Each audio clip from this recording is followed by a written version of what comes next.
Hi everybody, welcome back to our pre-convention special here on the OklahomaFarmReport.com and our Blue-Green Gazette. We're talking about the National FFA Convention in the coming days in Indianapolis, Indiana. It's just a few days away now. And the young lady that's going to be leading the Oklahoma delegation to the National Convention this year is the state president of Oklahoma FFA, Courtney Maye. Courtney, you're from this far southeastern corner of the state. Tell me about your chapter at Haworth. Well, my chapter at Haworth was really diverse. I don't think we put any emphasis on one particular thing. You know, we tried to make it to where members can be involved in everything. You know, livestock judging, dairy cattle evaluation, livestock showing, public speaking, Parley Pro. You know, that way they really got to feel and they could find their niche within our FFA chapter. And there's a fair amount of forestry down in your part of the world as well. Yes, there is. My chapter actually won state in the forestry competition for 3 years in a row, so that was a big deal and we were pretty excited about that. Of course, when we talk about your community, it's in the very tiny corner of the state of Oklahoma, the southeast corner. Yes, it's in the very far southeast corner. I can actually get to Dallas, Shreveport, or Little Rock quicker than I can get to Oklahoma City or Stillwater. So Stillwater is kind of your home right now, your second home anyway,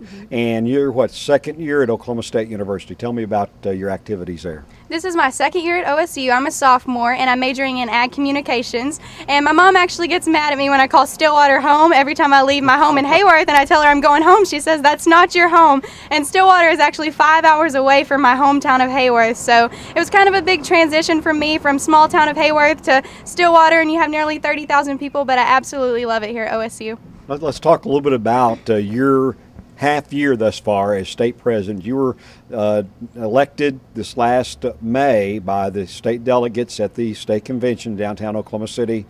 When you heard your name, what did you think?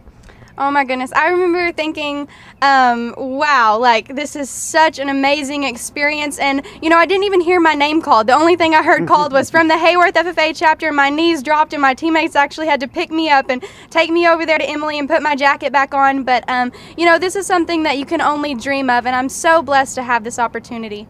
Now, when we think about the State Association of Oklahoma FFA, Oklahoma's got a great set of FFA members. We've got a large contingent, and we've got a lot of national winners traditionally. So this is a special time this coming week in Indianapolis. I know it's an exciting time, but it's a great time to have Oklahoma on the back of your jacket, isn't it? Yes, this is definitely an exciting time for the Oklahoma FFA Association. Every year on the national level, we're always represented very well, and I know this year, without a doubt, you know, the tradition is going to continue. So it's definitely going to be an exciting week next week.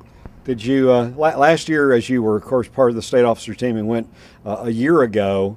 What was going through your mind? In other words, obviously you were thinking about running for state president, but as you looked at everything that was going on at the national meeting, what really impressed you?